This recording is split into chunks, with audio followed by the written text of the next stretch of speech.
Tá no ar mais um episódio do Virada Paulista Podcast, comigo, Guilherme Campos, hoje carreira solo, mas logo mais vai ter episódio com o Thiago e com o Gama aí.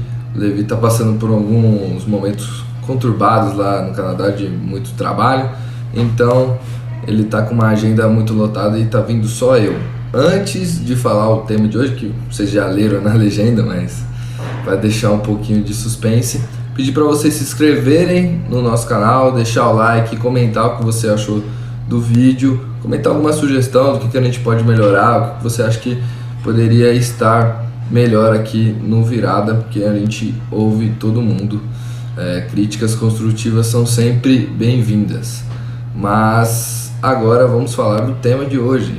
Sim, vocês já leram na legenda e hoje é peixão. Hoje é peixão, faz muito tempo que a gente não fala do Santos, até porque o Santos vive uma fase muito complicada e cada semana acontecia uma coisa negativa, né? Porque basicamente é complicado acontecer coisas positivas com o Santos, não tem acontecido muito nesse ano, mediano.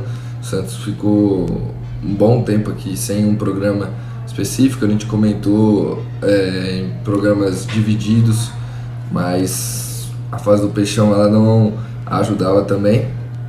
E depois do jogo contra o Fortaleza eu queria gravar um episódio, só que aí eu comecei a ver na semana a mobilização da torcida, que fez uma festa incrível na Vila Belmiro. Eu estava lá na torcida, então eu vi de perto a festa que a torcida fez e eu vi que esgotou os ingressos, que ia ter corredor de fogo. E aí eu pensei comigo, falei assim, vamos esperar, deixa esse programa do Santos para depois do jogo do Grêmio. Por quê? Porque eu sabia que ali poderia ser o jogo de virada do Santos, né? E realmente foi um jogo de virada, e foi uma virada de um jeito extremamente histórico, né? O Santos venceu o Grêmio inexplicavelmente, coisa divina, aquilo ali é impressionante. O que aconteceu na Vila Belmiro ali, nos acréscimos, quase nos acréscimos já do jogo, foi um negócio surreal, é divino, chega a ser divino, coisas que só acontecem na Vila Belmiro, que é mágica, né? Um estádio icônico, um estádio onde magia acontece, e aconteceu domingo contra o Grêmio, e foi impressionante o que aconteceu. A gente fica até um pouco sem palavras, porque eu tava lá. Primeiro que estava na torcida, de toda a festa e tal, e o sentimento era de tipo, vamos ganhar. Hoje é o jogo que a gente volta a ser o Santos Futebol Clube. E, o primeiro tempo foi um primeiro tempo bem ruim, acho que não teve nenhum chute no gol, nem do Grêmio, nem do Santos. Tava numa situação em que o Santos precisava vencer o jogo, teve aquela chance do Marcos Leonardo em que ele não pode passar aquela bola, ele chuta todas. Chegou naquele lance, ele quis finalizar. E aí, ele quis finalizar, ele quis passar, né? Ele quis passar e acabou perdendo o gol. Eu peço desculpa pra vocês, por causa da minha voz ainda não recuperou totalmente. Eu até esperei um pouco pra gravar esse podcast, mas o que aconteceu ali foi um negócio absurdo. Absurdo o que aconteceu na Vila Belmiro. E não tinha como ficar com voz. Porque começa o segundo tempo, o Grêmio faz um gol com 1 minuto de jogo, e logo depois tem aquela defesa lendária do João Paulo, que bota o Santos no jogo de novo. A partir daquele momento, o Santos estava vindo tomando uma pressãozinha do Grêmio, depois de tomar o gol, e aí o Santos volta pro jogo com aquela defesa do João Paulo, um chacoalhão, a torcida também voltou a apoiar depois do baque do gol.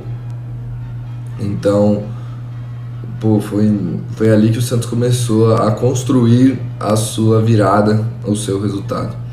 E, a gente tem que destacar o Aguirre. Pela primeira vez, parece que o Santos tem um técnico na temporada. Aliás, na temporada não, desde que Carille saiu do Santos, né? Carille foi o último técnico que teve um relativo sucesso. Eu acho que é forte a gente falar sucesso, porque ele escapou do rebaixamento. Mas dentro das proporções que tinha naquele momento, foi um sucesso. Foi o treinador que mais teve sucesso na gestão Rueda, isso disparado, né? Porque o resto foi demitido por um trabalho muito fraco. O Carille pelo menos conseguiu cumprir a missão que foi dada a ele. Então, parece que o Santos agora tem um técnico que errou contra o Fortaleza, a gente tem que falar, errou, escalar João Lucas e Gabriel Inocêncio. O João Lucas como um ponta não tem condição, foi um erro lastimável. Não à toa que o Santos tomou 4-0, não foi à toa, porque ali foi um erro muito grande do Aguirre. Colocou Luan Dias, tirou, e uma coisa, ele errou bastante, mas ele não pegou esse erro e repetiu, acreditando que ia dar certo, como muitos treinadores fazem. Ele viu, não tem como jogar com esses dois laterais. Já falou pro Rueda, assim, preciso de um lateral direito. E aí trouxe o Julian Caissara, que eu não sei se é bom, se é ruim. Nunca vi um jogo do Julian Caissara, admito. Mas assim, passou pela avaliação do Santos, né? Dos disponíveis ali no momento, ele passou. Parece, na visão do Aguirre e da comissão técnica, que ele é melhor do que os que estão lá. Mas o Santos parece que, na minha visão, tem um cara que pode ser um lateral direito, eu vou falar daqui a pouco dele. Mas assim, ele viu que esses dois não dava para jogar e não repetiu. Tanto que o João Lucas nem vai pro banco no jogo contra o Grêmio. O João Lucas não está no banco no jogo contra o Grêmio. O Gabriel não sei se está. O Luan Dias, ele viu também que não dá. Colocou e viu que não dá. Não insistiu como o Paulo Turra fez mais de uma vez, tirando o Jean Lucas e colocando o Luan Dias. Foi assim que o Santos perdeu pro Botafogo, foi assim que o Santos perdeu pro Fluminense. Foi assim que o Santos perdeu vários pontos aí no período Paulo Turra, né? Então acho que o Aguirre percebeu. E o Aguirre mostrou, falou na coletiva que ele teve uma leitura de jogo. E ali na hora da substituição do Soteldo, a gente começa a entender que realmente ele tem uma visão de jogo. E ele botou essa visão de jogo em prática. Ele viu que tinha um espaço entre os volantes e a defesa do Grêmio. E botou o Soteldo para jogar ali. E viu que o Grêmio estava marcando em cima e colocou o Rincon, que tem uma qualidade de passe melhor, pelo que a gente viu nesse jogo dele, né, do que o Rodrigo Fernandes, e tirou essa responsabilidade do Rodrigo de dar os passes. Os dois jogaram junto. E aí o gol sai exatamente do pé dos dois, né? Passe do Rincon, quebrando a linha do Grêmio, né? Um passe que não é qualquer um que dá, porque tem que ter, né, nem a qualidade técnica, que também precisa, mas é a visão de jogo, é aquilo de ter uma mentalidade diferente de futebol. O cara viveu no futebol europeu praticamente a carreira inteira, então ele tem uma mentalidade diferente, porque se você analisar o lance, tem dois atletas livres na direita, mas ele dá o passe pro Soteldo e quebra a defesa do Grêmio. E aí o Soteldo faz o que faz, né? O Soteldo é muito habilidoso, a hora que ele pega na bola, os defensores do Grêmio se embanando inteiro, e o Marcos Leonardo faz um facão lindo e faz o primeiro gol. Ali, a partir daquele momento, o sentimento de quem estava no estádio é que a virada iria acontecer. Ninguém sabia que ia ser daquela forma, com o Pelé dando a cabeçadinha para botar a bola em jogo de novo, porque, repito, é inexplicável, é divino o que aconteceu na Vila Belmiro. É inexplicável. Aquilo não tem explicação. Eu nunca vi uma bola pegar um efeito daquele. Não tem explicação. A bola ia sair. O Ferreirinha, que tá todo mundo crucificando, sei lá, eu não vejo que ele tá tão errado assim, porque a bola ia sair. A bola pingou exatamente na linha. E o Ferreirinha já falou, a bola vai sair, foi pegar a bola. E, mano, muita gente no estádio teve essa mesma reação. Eu também tive essa reação. Eu falei, a bola vai sair, já era, tá ligado? Vai ser bola do Grêmio. E aí, do nada, a gente tá lá na arquibancada, eu com a cabeça baixa, eu só escuto, a bola não saiu. A hora que eu levantei, eu só vi o Mendonça correndo, que nem um touro. E ele foi. E o passe, e eu acho que se é divino a bola não ter saído, é divino o Mendonça ter acertado esse passe também, né? A gente tem que falar isso. Mendonça que não vinha bem no jogo, né? Mendonça que não estava acertando muitas coisas, tomando muitas decisões erradas, mas o necessário, na hora do momento que precisava, ele acertou. E que belo passe. Nossa senhora. Não sei se ele vai acertar outro um dia. A probabilidade é que não. Mas acertou o que precisava. Era esse passe. E aí a gente tem que valorizar a inteligência do próprio Mendonça, né? Que é um ponto que às vezes ele deixa um pouco a desejar, nessa inteligência de jogo, de às vezes tomar algumas decisões erradas. Eu acho que o Mendonça peca um pouco nisso. E também eu acho que o Mendonça ele é utilizado de uma forma que talvez ele não renda tanto. Porque ele não é mais... Se eu falar que ele nunca foi, vou estar exagerando, porque eu não acompanhei a carreira dele por inteiro. Acompanhei um pouco do Corinthians e agora mais no Santos. E desde que ele chegou ao Santos, ele mostrou que ele é um jogador de contra-ataque. Ele é um jogador de contra-ataque. Por esse gol, pelo gol contra o Bahia, em que ele vai chegar ou para dar o passe ou para fazer o gol. Se ele precisar driblar um jogador, esquece, não vai sair. Ele não tem essa característica de drible. Então eu vejo ele como uma peça importante para o segundo tempo. Tá perdendo o jogo, bota o Mendonça lá. Às vezes você tá ganhando um jogo, mas por 1-0, bota o Mendonça. Se tiver oportunidade, espaço para ele correr, ele vai certamente criar um lance de perigo. Agora, quando você precisa quebrar a linha com o Mendonça através do drible, não rola. A gente viu isso no primeiro tempo, o Santos várias vezes buscava ele na esquerda, e ele simplesmente não conseguia driblar, não conseguia. Mas ele acertou um passe incrível, então ele está totalmente perdoado aqui. Não vamos nem criticar o Mendonça, depois de ter criticado ele vários minutos aqui agora. Criticado não, mas ter análise do jogo dele. Soteldo, pô, é impressionante. Entrou no jogo, mudou o jogo. Assim, você vê que ele tava muito afim. Ele queria dar uma resposta pra mídia, pra todo mundo que falou mal dele, pros torcedores que estavam duvidando dele, e até pra ele mesmo, de que ele era capaz, de que talvez, a gente vai ver nos próximos jogos, mas que ele tem que mostrar que aquele Soteldo antes do afastamento não era o Soteldo que a torcida do Santos aprendeu a amar, né? A ter um carinho grande, e que não era o Soteldo que a maioria dos times do Brasil queria ter no time. Então ele foi aquele Soteldo da primeira passagem, e é isso que a torcida do Santos espera dele.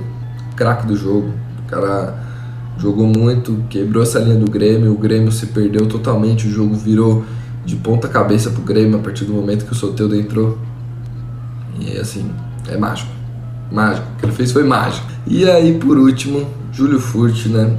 Afastou a bola, deu um passe pro Mendonça. Foi um passe, né? Ele começou contra-ataque com seu lançamento, chutão pra linha e volta pra campo. Pro Pelé, né? Como muita gente tá falando. O lançamento pro Pelé, o Pelé escora pro Mendonça, o Mendonça faz aquilo que a gente fez. Aquilo que a gente viu. E, pô, ele tem uma leitura de jogo muito boa. É um cara que pode não ser um primor técnico, pode não ser rápido, pode ter alguns defeitos, mas assim, ele tem uma leitura de jogo boa. Ele sabe finalizar, ele tem presença de área, ele ajuda na bola aérea defensiva, tanto que foi ele que afastou a bola. Então assim, não é um mezenga, que assim, a gente não sabe o que é um mezenga. A gente sabe que foi um fracasso da diretoria essa contratação, porque o Mezenga, ele fez um gol contra o Bahia, beleza, levou a gente para os pênaltis, mas depois ele perdeu um pênalti, então eu não considero esse gol aí, porque não adiantou de nada. E tirando isso, ele não fez nada, nem uma parede, não conseguiu fazer mais nada, a não ser essa cabeçada contra o Bahia. Então, pô, se você tem um centroavante de reserva, o Marcos foi convocado para a seleção sub-20, e pô, dá pra contar com o Júlio Furt, dá pra contar. Não sei se pra todos os jogos ele não vai fazer o que o Marcos faz, obviamente, mas ele consegue segurar uma bola, consegue fazer uma parede. Não acho que o Santos está caindo tão o nível na substituição quando você tira o Marcos e coloca o Furt, como era quando colocava o Mezenga. Vamos falar do Marcos, né? Agora que eu tava falando dele, é o seguinte: o Marcos, ele tem uma parcela de culpa de tudo que aconteceu. Mas a grande parcela de culpa, para mim, na minha visão, é do presidente Andrés Rueda. Ele não pode prometer para o jogador que ele ia ser vendido. E assim, todo mundo sabia. Eu até falei no podcast, quando ele foi pro Mundial Sub-20, que talvez ele não seria mais jogador. Talvez não, eu falei assim, exatamente assim. O Marcos não é mais jogador do Santos. O Marcos vai voltar e vai ser vendido. O problema é, essa proposta ela não veio. A proposta não veio. E as propostas que vieram eram um valor muito baixo pro Marcos Leonardo. Porque ele representa hoje pro Santos Futebol Clube e pro futebol brasileiro. Ele é um dos melhores centroavantes do futebol brasileiro na atualidade. E não sou eu que estou falando, são os números. Ele tem 8 gols no Campeonato Brasileiro. Ele tá atrás só do Tiquinho, que tem 13, que tá machucado, mas deve voltar logo logo. O Vitor Roque, que tem 9, né? Fez o gol contra o Goiás. Obrigado, Vitor Roque. Poderia ser uma vitória do Atlético Paranaense, né? Mas infelizmente foi um empate. Mas o Vitor Roque deixou seu gol lá. E o Marcos Leonardo, ele vem atrás com 8 gols. Tipo, nesse time. Sendo que ele fez uma sequência de jogos que ele fez acho que 7 dos gols dele. Fez a maioria dos gols dele do Brasileirão nessa sequência de jogos aí, que ele foi o artilheiro da pequena, da broxante era Turra. Então ele vinha mostrando mesmo num time muito fraco, com o Paulo Turra no comando. Então é um jogador diferente, não dá pra aceitar qualquer migalha por ele. E eu acho que o Rueda acertou nisso, mas acredito que o Rueda errou na parte de gestão de pessoas, que é uma coisa que ele não manja muito. Aliás, ele não manja nada. Ele não soube gerir a situação, o Marcos Leonardo. Porque quando ele vem de David primeiro, ele acaba frustrando o atleta, porque existe uma linha de sucessão, existe uma hierarquia, né? Não sei se essa é exatamente a palavra, mas existia. O David já estava preparado para substituir o Marcos Leonardo. Isso, não tô falando que ele ia chegar e ia jogar muito, ia fazer mais gol que o Marcos. Mas na cabeça dele, ele sabia que ele seria esse substituto. Ele sabia que essa era a linha que o Santos deveria seguir. Ele tinha essa noção, o presidente não. E aí quando um jogador de 17 anos, 18 anos, né, que ele conseguiu sair, então ele tem 18 anos, tem essa noção, e o presidente do clube não, aí você vê que tá tudo muito errado. E aí foi nesse sentido que eu dei um pouco de razão pro Marcos, porque realmente ele tem o sonho de jogar na Europa, claro que ele tem o sonho de jogar aqui no Santos também, ele valoriza muito, e a gente viu isso na entrevista contra o Grêmio, depois do jogo, que ele falou que ele vai ficar, mas eu não concordo com ele não ter treinado, não ter ido pro jogo contra o Fortaleza, mas assim, eu entendo o atleta, porque às vezes a oportunidade na vida bate uma vez só, né? É um risco. Ficar no Santos hoje pra ele é um risco. Ele pode ir no próximo jogo, bate na madeira, machucar, bater na madeira de novo. Ele pode machucar e acabar não conseguindo ser vendido para a Europa. E aí seria uma frustração muito grande para ele. Porque, claro, todo jogador que quer ir para a Europa hoje, até pelo aspecto financeiro, não só pelo futebolístico, não tem comparação, é 5 vezes a nossa moeda. Então é uma oportunidade boa. Infelizmente para ele acabou que não deu certo, pela má gestão do Rueda. Senhor Andrés Rueda, que dizem que abandonou o Santos, o jogo, né, a Vila Belmiro, quando o Grêmio faz 6 minutos após o Grêmio fazer 1-0. Como o Ricardinho Martins falou, isso mostra que ele é um baita de um pé frio, né, que ele saiu e o Santos virou o jogo. Pô, mostra que, pra você ver como ele tá se importando mais com ele do que com a instituição, entende? E na situação que o Santos está, precisa de todo mundo unido, precisa estar todo mundo lá. A torcida estava lá, a torcida não abandonou. O presidente do clube abandonou. E isso daí, pra mim, é praticamente um pecado.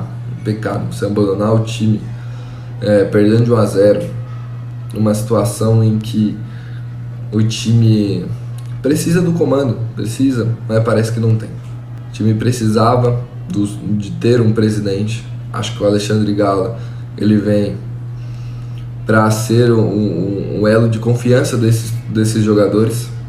E eu acredito que já na primeira semana ele teve um impacto, sim. A gente viu pela postura, pela mudança dos jogadores. O Galo, ele deu esse aspecto de mudança para a equipe do Santos. Acho que teve, sim, interferência dele na postura. Claro que a torcida fez a festa, conversaram com os jogadores no sábado, isso ajuda também. Mas tem um cara experiente, um cara que jogou no clube, um cara que sabe lidar com os atletas, é diferente. Ele é um cara que sabe lidar com esses jogadores. Então, uma questão que ele sabe gerir ali. E eu acho que ele vai trazer um aspecto muito positivo nessa caminhada que o Santos começou contra o Grêmio. Veremos como o Santos vai terminar contra o Atlético Mineiro e contra o América Mineiro. Eu acho que serão jogos fundamentais para a gente entender se o Santos virou a chavinha ou se vai ser muito no sufoco. Se o desempenho fora de casa não melhorar, acredito que a segunda opção ela vai ser certeira. Provavelmente vai ser muito no sufoco se o desempenho fora de casa não melhorar. Bom, acho que tem que falar de mais alguns jogadores. Falei que ia falar de um cara que talvez vire solução para a lateral direita. Não sei. Lucas Braga jogou bem de lateral direito. Tipo, acho que ele fez uma das melhores partidas. Acho que ele fez a melhor partida dele no ano, com certeza. Absolutamente. E, pô, o segundo tempo ele foi lateral direito. E eu achei que ele foi bem. Ele foi bem. E aí, eu acho que o Lucas tem que começar a reconsiderar se ele é um atacante mesmo. Porque no primeiro tempo, ele teve várias oportunidades de 1 contra 1. E ele até tentava fazer o drible, mas era sempre o mesmo drible. Sempre o mesmo drible. Botando na velocidade para correr. E assim, ele não é o Bruno Henrique, que já passou no Santos e agora tá no Flamengo, que bota na velocidade, pega e é tipo, mano, mortal dentro da área, um cara que o zagueiro tem medo dele chegar próximo do gol porque ele vai fazer o gol. O Lucas Braga não é esse cara. Então eu acho que ele deveria considerar essa mudança de posição para lateral direito. Acredito que sim. Não sei se ele vai ser um bom lateral direito, mas a gente vê até no São Paulo, o Caio Paulista era atacante, virou lateral esquerdo e tá fazendo uma ótima temporada, estava no nosso ranking até pouco tempo atrás, que agora ele machucou e acabou saindo. Era um dos destaques do São Paulo na temporada. Então, assim, eu acho que o Aguirre vai usar mais isso. A gente vai depender muito de como tiver o Júnior Caissara, mas eu acho que para o próximo jogo contra o Atlético ele vai vir com o Lucas Braga de lateral direito. Acredito eu, até porque o Joaquim está suspenso. Joaquim fez a sua melhor partida com a camisa do Santos. Primeiro tempo irretocável. Aliás, ele jogou pouquíssimo no segundo tempo, mas o primeiro tempo irretocável. Ferreirinha não achou a bola. E era um jogador que estava sentindo muito, né? Era um jogador que o psicológico dele parece que estava estava muito abalado. Era impressionante. Era impressionante a sequência de lances que ele desistia do lance. Ele desistia completamente. Então, não foi só uma vez o Robert, campeão brasileiro 2002 com o Santos, atentou isso no Twitter, e a partir daquele momento eu comecei a observar. Realmente, o Joaquim desiste do lance. Ele para e o time tá atacando. O time adversário tá atacando e ele tá parado. É uma coisa que é bizarra. No último jogo contra o Fortaleza, ele parou no terceiro gol. Ele e o Dodge, né? Os dois. O Dodge que virou banco, né? E é bom ter o Dodge no banco. Isso mostra que o Santos tá construindo um elenco, né? Claro que muito curto ainda. Não tem opções de ataque, não tem opções de zaga, não tem opções de lateral. Então, à esquerda do Santos tem o Kevson no banco, que é um jogador que não tá pronto ainda. Então, assim, o Santos ainda busca jogadores que estão livres no mercado. Eu acho que não vai vir muita coisa, tem poucos dias aí para inscrever os jogadores, né? O Pereira já recusou, até tava muito na cara que ele ia recusar, né? Tava muito na cara que ele ia recusar. O cara não respondeu nenhuma tentativa do Santos, ele simplesmente não respondeu. Sabe, o Santos tava mandando, tipo, sabe, que você vai trocar ideia com uma menina que você acha muito bonita e tal, você mandou umas 12 mensagens pra ela e ela não respondeu, eu acho que tá na hora de você se valorizar. Então eu acho que o Santos tá na hora, já passou da hora dele se valorizar e não mandar mais propostas pelo Pereira, até porque ele recusou. Então acho que o Santos deveria ter desistido há muito tempo. Era um sonho que tava na cara que ele não queria, tava na cara. Alexis Sanches também não veio, descartado pelo Aguirre. E o Santos tá no mercado. Dizem que o Galo, Ademir Quintino falou que tinha informação que o Galo foi viajar para a Europa para trazer algum reforço. Não tem especulação de quem seria esse reforço. Não tem, ninguém sabe. Mas que seja bom. Que seja realmente um reforço. O Santos precisa disso. Agora é o ponto decisivo do Santos. O próximo jogo contra o Atlético Mineiro ele é fundamental. Ele é fundamental. Porque nós vamos ver se o Santos realmente virou a chavinha e agora vai buscar uma nova caminhada nesse campeonato brasileiro, uma nova forma de jogar, uns jogadores muito mais comprometidos, muito mais bem treinados. Vai enfrentar um adversário que sim, é difícil. O Atlético Mineiro é um adversário difícil, mas assim, na estreia da MRV Arena, o Santos está numa situação complicada, mas eles também vão estar nervosos por causa da estreia, então o Santos pode aproveitar essa situação. É um time que não é imbatível, já perdeu pontos em casa para o Corinthians, que está 3 pontos na frente do Santos. É uma equipe que dá para o Santos conseguir o resultado, dá para o Santos conseguir pontos. Sabemos se serão 3, se serão 1, se serão nenhum. Se o Santos conseguir, nessa sequência, com Atlético Mineiro, América Mineiro e Cruzeiro, conseguir 7 pontos, é uma visão muito otimista essa aqui que eu estou tendo agora. O Santos começa a respirar mais tranquilo, acredito eu. A visão mais realista seriam 4 pontos, ou 5. São 3 jogos, uma derrota, um empate, uma vitória. Então, é possível. O Cruzeiro, eu vi o jogo contra o Corinthians, é um time bem mais ou menos, viu? Apesar do Pepa ser bom treinador, mas não é um grande time. O América, a gente sabe, é o lanterna do campeonato, é treinado por Fabian Bustos. Então, existe uma possibilidade, né? Existe uma possibilidade do Santos fazer esse jogo, apesar de, sei lá, e o Atlético Mineiro vive essa fase conturbada que eu acabei de falar. Então, agora é o momento que a gente vai ver se o Santos realmente vai conseguir sair dessa situação da questão da postura, né? Você vai conseguir mudar essa postura. Eu vou esperar esse jogo contra o Atlético Mineiro.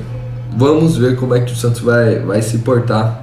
Vamos ver como o Santos vai lidar jogando fora de casa, porque para você escapar desse campeonato você tem que jogar bem fora de casa também, você tem que conquistar pontos fora de casa, por isso que o Santos não vem conquistando ultimamente. O Santos está indo perdendo muito fora de casa. Eu acho que tem um horizonte para o torcedor santista olhar e ver que tem como escapar, mas essa sequência de 3 jogos aí em que o Santos vai pegar equipes que estão estáveis. Essas 3 estão estáveis. O Atlético Mineiro não vive uma boa fase, eliminado de tudo, não vive uma boa fase.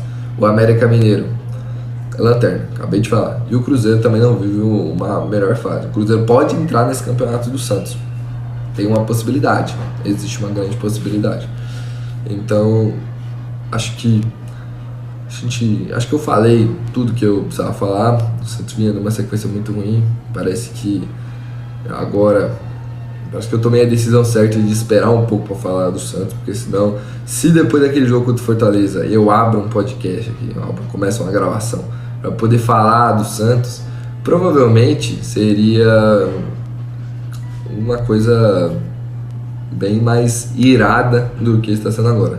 Agora eu tô mais tranquilo, mais cauteloso, com uma projeção de que existe uma possibilidade do pior não acontecer. Depois daquele jogo contra o Fortaleza, eu tinha certeza que o pior iria acontecer. Mas eles responderam dentro de campo. Eu acho que é isso que a gente tem que levar em consideração. Os jogadores do Santos responderam dentro de campo. Então a gente espera jogadores como Jean Lucas, como o Lucas Lima, como o Soteldo, o Marcos Leonardo, continua chamando a responsabilidade. Eles são os melhores jogadores do Santos, junto com o João Paulo e o João Basso, que eu esqueci de falar, mas ótima contratação do Santos.